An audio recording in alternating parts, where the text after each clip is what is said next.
Got the phone right. Okay, cool. Hey guys, I am back for another YouTube video. My name is Amy and I am a professional portrait artist. I've been creating art since, well, not creating, I've been creating art my whole life since I was a kid, but I've been painting realistically over the last 5 years.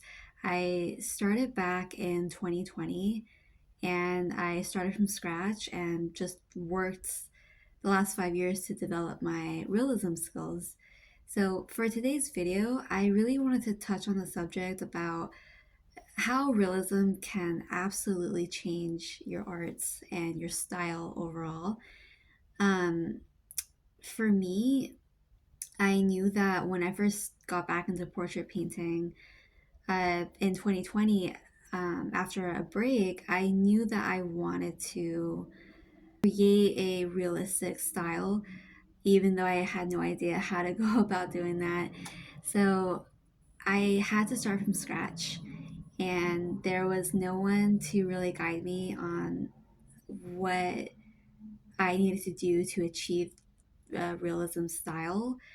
Uh, I mean, obviously, I went to school, did earn my degree. I have a bachelor's degree in fine art.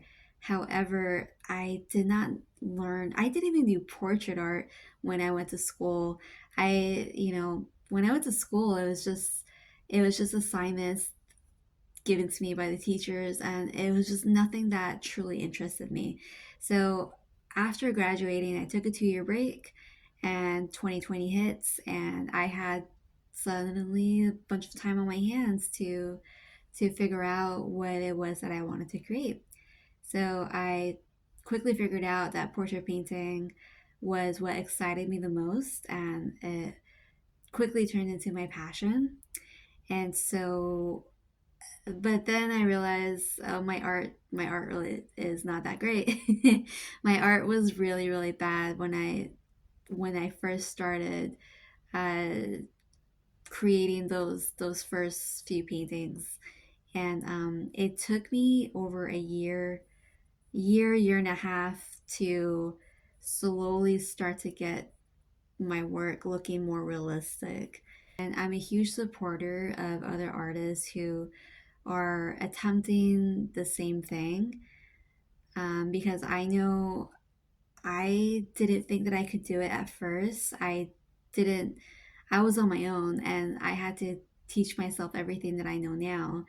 But now that I've achieved my goals as a realism portrait artist, I'm a huge supporter for other artists to pursue the same thing if that's what interests them. You want to go for realism, then I fully support that, because I knew I kind of sucked in the beginning and I had no clue what I was doing.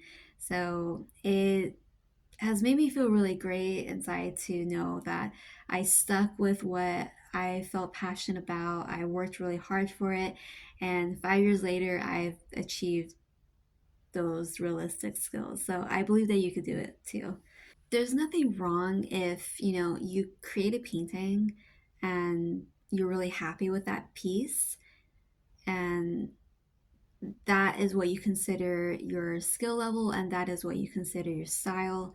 If you're creating paintings for a hobby, there's nothing wrong with that. That's perfectly okay. If you feel like you want to take your art to the next level and you feel like you want to pursue your art as a career, I highly recommend that you go for a realism style. Hopefully, that's the reason why you clicked on this video, to learn more about realism for yourself. um, but my recommendation is to not settle. Just because realism looks intimidating doesn't mean that you can't do it. Just because realism feels impossible to achieve, it doesn't mean that there aren't solutions for you to achieve that style. I really believe that painting realistically, it really elevates your artwork. It really takes your art up to the next level, and it changes your audience's perception of not only your paintings, but of you as an artist. It really elevates who you're trying to become as an artist. So if you feel like you can't do it, or if you feel like it's just a huge weight on your shoulders that you just don't know how to achieve realism, um, I'm here to tell you that it is possible and that you absolutely can do it. I want to give you a few pointers, a few tips on how I started and how I went about my journey on how to achieving those steps to painting more realistically. So, step number one, first of all, it doesn't matter what step trying to paint, whether it's faces, portraits, animals, landscapes, still life. It doesn't matter what subject matter you choose. Do something that you love because that's important. But realism can be applied to anything, basically, is what I'm trying to say. So, how I was in the beginning, I had my painting. Hold on. Take this painting for example. I painted Pocahontas. This is one of my earlier works. I created a lot of Disney fan art just for the sake of practicing and for the sake of getting into the groove of painting again after my break. So I had this painting in front of me, right? And I asked myself, what can I do better to improve this piece? Or what can I do better to improve the next painting? It doesn't look bad, but it could be better. The style could be elevated a lot more. So with this canvas, I had 0 layers of acrylic gesso. I had not sanded down the surface of the canvas. It's very rough, and the paintbrush strokes are super uh, rough looking. There's a lot of hard edges. It's very flat, and there's no realism to the skin tone at all. There's no lighting, nothing. So this is very, very flat and doesn't look high quality whatsoever. Okay, so I'm really excited for to show off this next piece because this is the painting where I had a sudden belief in myself that I could really take my art to the next step. This is a painting that got me super excited with the idea that I could actually paint realistically. So here it is. Okay, so um, I know it doesn't look like a fabulous painting. It's nowhere near a masterpiece and none of that. It's okay, but at the time, um, yeah. So at the time when I started blending in her skin tone and figuring out just ways to blend more realistically and make her facial features appear more lifelike. This excited me. This piece was the first piece that gave me the belief that I could really take it to the next level. It may not look all that now, but this piece kind of means a lot to me because it it pushed me to have that belief in myself with for like realism. So yeah. Okay, so here's another example as well, where I kind of took my art to the next level. Again, like the more I practice with small paintings, the better I got. So this is another example of like the next level that I went up to. Um, it's a simple portrait. I got this reference photo off of Pinterest. I think it was for a skincare ad or something, but I really liked the reference photo and decided I wanted to try uh, bringing this to life. And I really like it. I think it looks really pretty. So over time, I basically started to teach myself how to see um, and observe my reference photo. I started to teach myself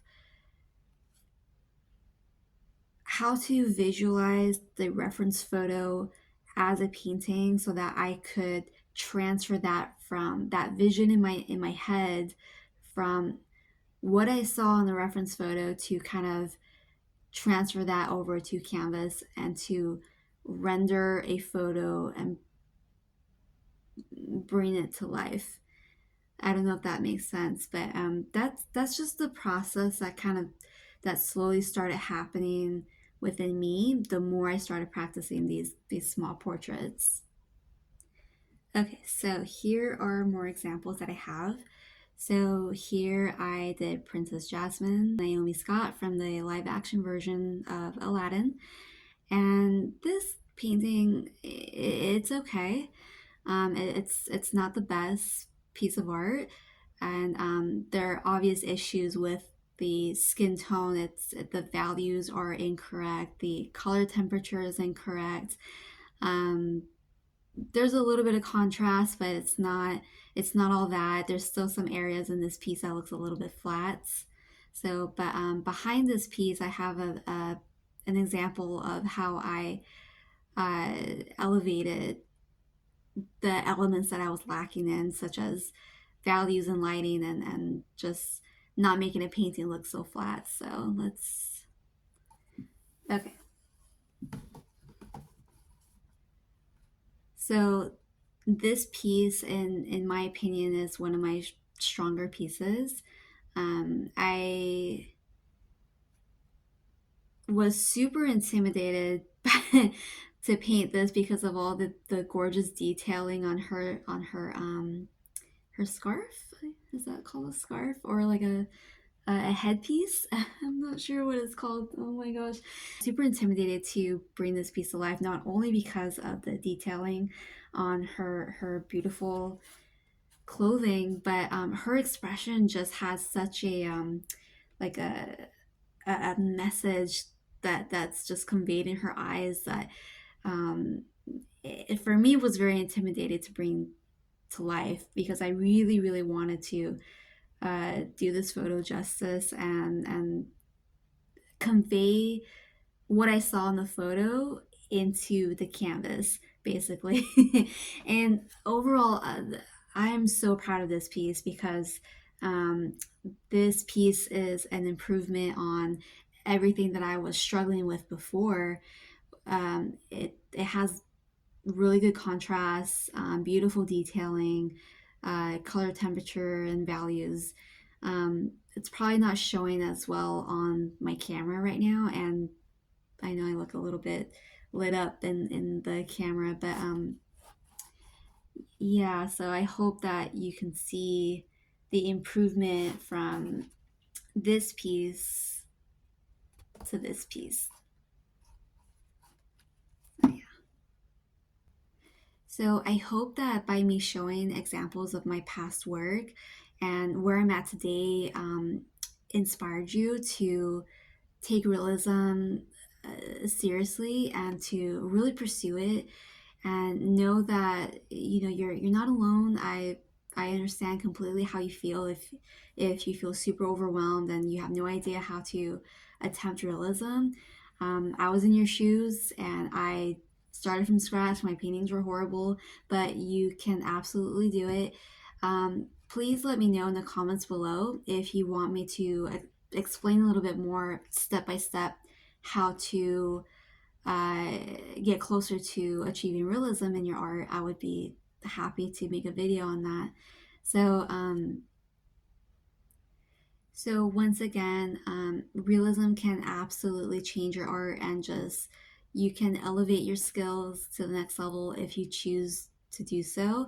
I have nothing but the highest faith and belief in you that you can do it.